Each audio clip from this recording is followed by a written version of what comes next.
Jubilee by Japanese Breakfast. Ooh, it is 10 songs, 37 minutes long. And Jubilee, or Japanese Breakfast, was an artist that is A, not to be confused with the Japanese house, and B, introduced, like both artists were, to me through Sean. So do you want to kind of go through this? Yeah, so she's had a bunch of different music throughout, kind of an indie pop. Like she started around maybe 2015, 2016. She's released two or three LPs now. But there's a single that I talked about called Be Sweet, which was the lead single for this album, which I really liked. It was that indie pop song. It's just really, really catchy, fun. And I was like, okay, let's see what she has to give out. And this album is very, very good because I was worried with Be Sweet. I was like, I don't want it to be like just indie pop the whole time. This is just shows you how strong indie is as a genre and how strong women are in this genre by far, especially the past 2-3 years. It is incredible. I think this is like the top pinnacle of it. This is the pinnacle to me of the shining city on a hill. The shining city on the hill of indie music. Because this is, for me, my favorite, where it's indie experimental. It's going through so many different styles, so many different sounds. Like, you have slower songs, you have more poppy songs, you have like really euphoric songs. There's a lot. Yeah, so, Paprika starts and it's like a sort of sounds culminating, coming together thing. It's just a really good intro song, but builds and feels like a nice thing with some little guitar strumming in it and like a almost rock ballad feeling. It's some drums softly.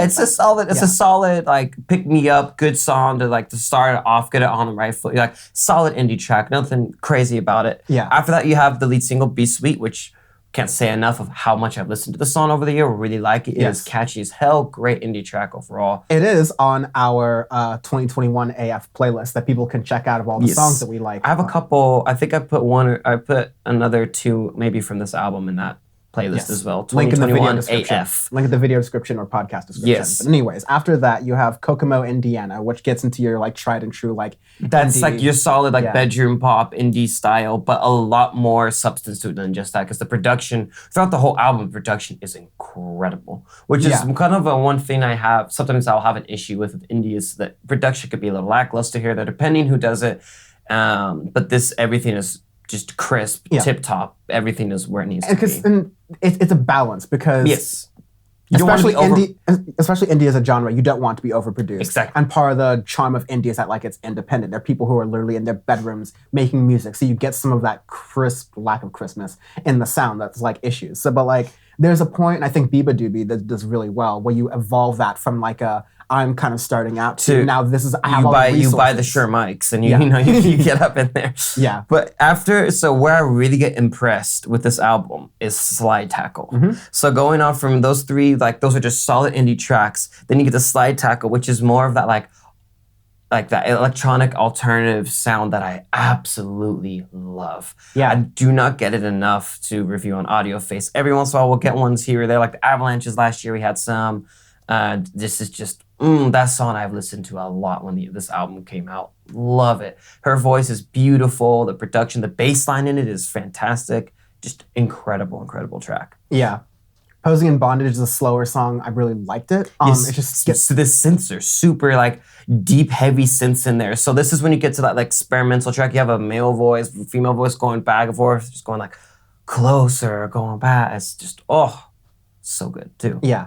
The song really evolves and has a lot of different like movements in it as well. It just feels really nice, thought out together. You know what it reminded me? It reminded me of some of Yeonzi's tracks. Not as hyper pop, but with how like that darkness, but dark with the gorgeous voice overtoning, which is hard to do because the contrast of it. You could very quickly become a little overbearing per se, but it's very, very good for that. This was really loved it. You get to Sit, which is a really nice song, kind of like a middle ground in between like Posing, Bondage, and Savage Good Boy, which comes a little bit later. Savage Good Boy gets a little bit more of like an upbeat kind of hit to it. Exactly, because Sit's a perfect bridge in between because it's almost that ethereal style song where it's just that bridge into it. Because Savage Good Boy gets more back to your try and true indie, but it still has a lot more than just that in there. After that, you get In Hell, which is another like kind of slower track, but it's a bit shorter. Yeah, but the lyrics in that are wild. Face to face and at my hands, I snowed you in with hydrocodone layer by layer till you disappear. It's like, Jesus. It's exactly what I want from indie. So it's like you're bringing your A game to the genre and you're doing it justice. Yeah. There's just this is one of those albums because last week I was like kind of disappointed with Dayglow. There was some good stuff in there, but relatively we were kind of left a little wanting more.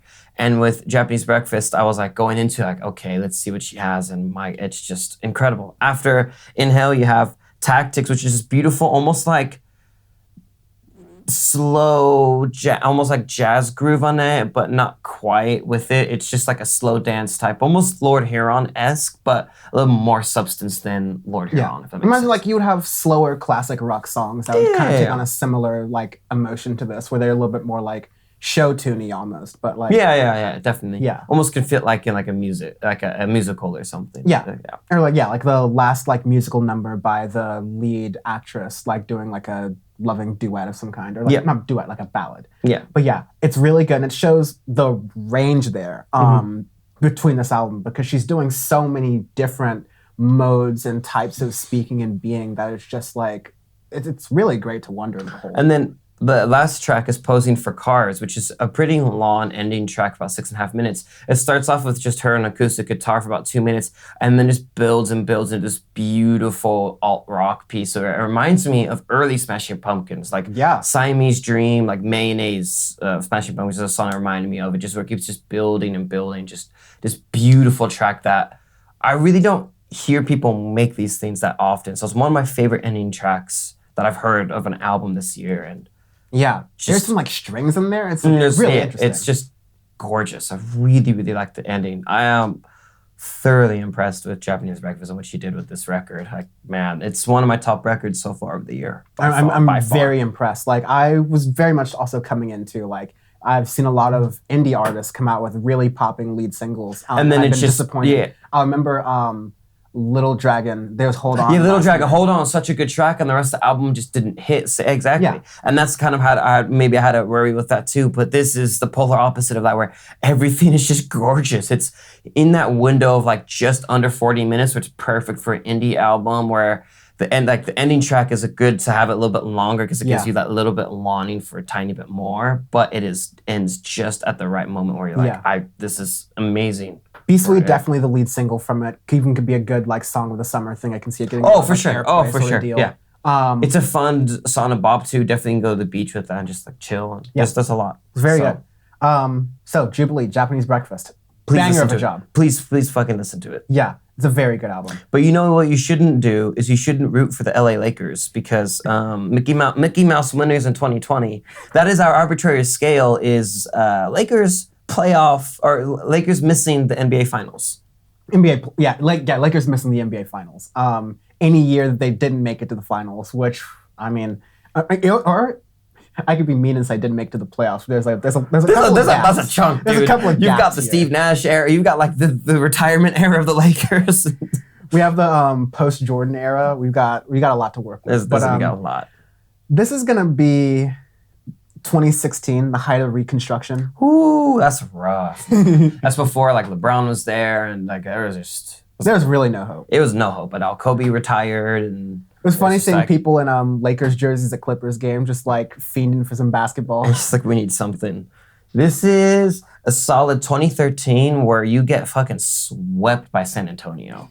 Like you get mollywopped by San Antonio, and you're like, you get end of an era, man. 23rd end of an era, because that's the last, and there's a gap. I remember that season pretty well, because like San Antonio Spurs, they're usually pretty good and consistent throughout the season, and then throughout the postseason, it's you take what you can get, but they're a really consistent team.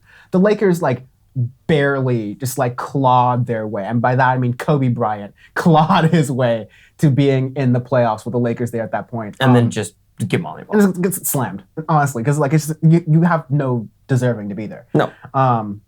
Hashtag no sports. No sports.